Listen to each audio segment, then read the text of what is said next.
Hello, it's Big Cheds. I'm back with another chapter. This is My Battles with Cancer, a candid patient and caregiver's memoir. I'm a cancer survivor, and I was a caregiver for my mother when she was diagnosed with cancer. I published the book in 2020. I went back and republished it in 2023 and recently released the audiobook. You can get the whole book on Audible, but you know what? It's free. I'm doing the whole book for free here on YouTube, one chapter at a time. I'm Cheds Trading, of course. I'm Big Cheds on Twitter. I posted 2 other books before this. I posted Trading Quotes and Trading Wisdom. Most people know of Trading Wisdom. This is My Battles with Cancer. Last time we did Returning to the Scene of the Crime, the beginning of part 2. Now we're doing A New Chapter Begins.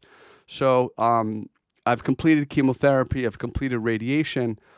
And now we're doing A New Chapter Begins, and I won't spoil it. I'll just get right into it. A new chapter begins. It was a normal summer weekend, and we were heading out of state to visit friends and family that all live close by. The night after I found out about my initial cancer diagnosis, I called one of my old friends to share that news. Before I could get a word in edgewise, this friend told me about his father passing. This is the friend that we were going to visit this weekend. I also sat next to him during college graduation, and I rarely have a chance to see him. So it was something I was looking forward to. Our plan was to go visit my dad and my friend on Sunday, so we had plenty of time to relax for the rest of the day on Saturday with my wife's friends. During that time, we made use of their swimming pool, barbecued marinated meats, and had an all-around excellent time.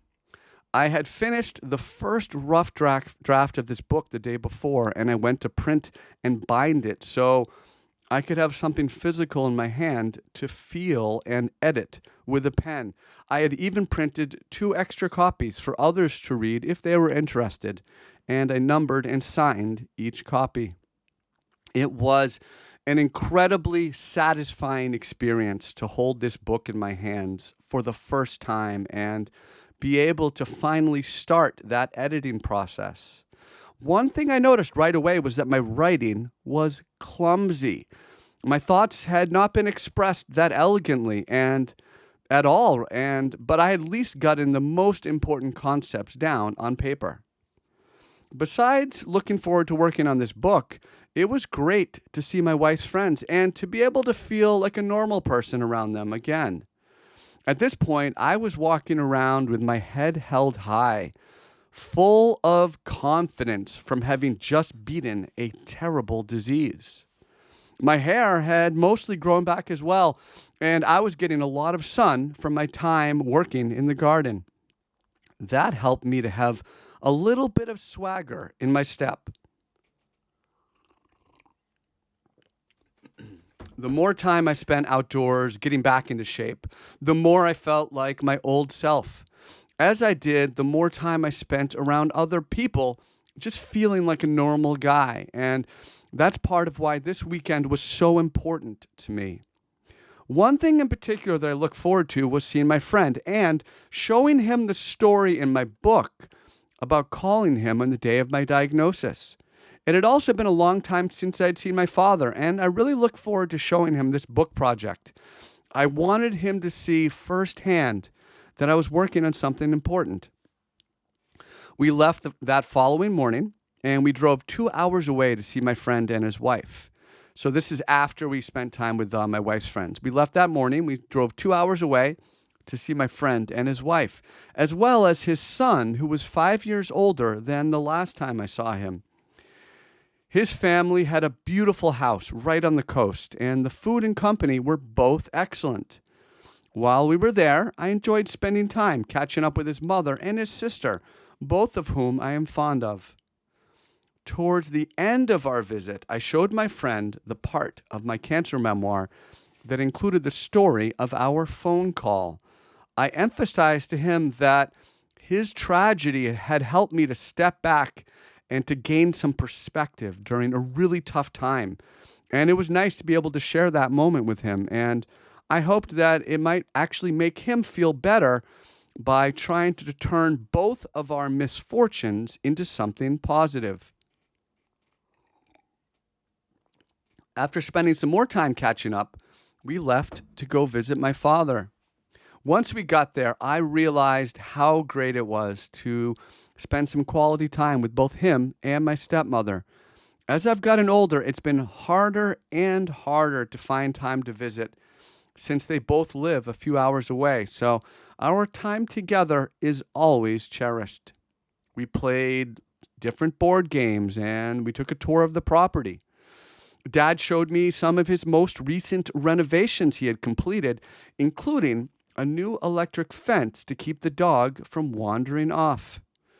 After sharing stories and catching up a little bit more, we set off to have dinner at a local Chinese food restaurant in town, one that my stepmother had heralded as being a real treat. Pulling into the parking lot of what we expected to be a fancy restaurant, we were amused to find a run-of-the-mill Chinese buffet. The food was neither exceptional nor poor. We ate our meals and we enjoyed the company, while in the back of my mind, I reflected upon just how well everything had gone that weekend. Thinking about being home, I was looking forward to continuing my work on this cancer book, as well as getting back to my work on stock chart analysis. However, before I could finish my plate, I received a phone call from Mom. As soon as I saw her name on the caller ID, I stepped away from the table so I could answer. After saying hello, she gave me the stunning news. A tumor had been found in her intestines, and she was in the emergency room with my older sister. All of a sudden, my world stopped, and my happy-go-lucky nature from a few moments ago was gone with the wind. Mom explained that she had been having stomach pains for the last 2 weeks, and they had eventually gotten so bad that she had to go to the emergency room. My neighbor was nice enough to drive her there, and my sister, who works in the area, came to be with her during that time.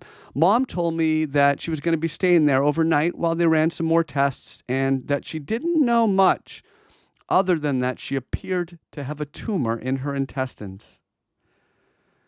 After finishing up the call, I came back to the table with a stone-cold face, and I told everybody what had happened to Mom. You could just feel the air being sucked out of the room. Everyone was at a loss for words as we just stared at each other in stunned silence. My father broke that silence a few moments later by cracking a joke and doing his best to diffuse the tension. Everyone had a question or two for me about what Mom had told me on that phone call, and I did my best to answer with the limited information I had. After digesting that bad news, none of us had an appetite for dessert, so we left shortly thereafter and we started our drive home, more than 3 hours away. As we made our way through the side streets and onto the highway, I sat in the passenger seat and I stared out the window, staying as quiet as I could while focusing my energy on those complex emotions that I was feeling. Thankfully, my wife drove because I was in a state of complete shock, and there's no way I would have been able to get us home safely. Being hours away from Mom left me feeling unbelievably helpless and so incredibly frustrated with my inability to help her during such an important time. I imagined that she must have been terrified to find that tumor in her body, and not helping things was my lack of clarity surrounding the facts, and I really wanted to know what was going on. The speculation was driving me mad. When I imagined that Mom might have to receive chemotherapy, I became completely overwhelmed with emotion, thinking about what it would be like to watch her lose all her hair while her body slowly faded away. In my despair, I thought to myself, please, anyone but her. I was more than willing to offer up my body and soul to go through chemotherapy again, if that meant that Mom didn't have to. My mother was my rock. She was my rock, and I simply could not bear the thought of her experiencing what I had to experience to beat cancer. Having now gone through this paradigm shift, I was no longer thinking about renting another Airbnb that following weekend or going away anywhere anytime soon.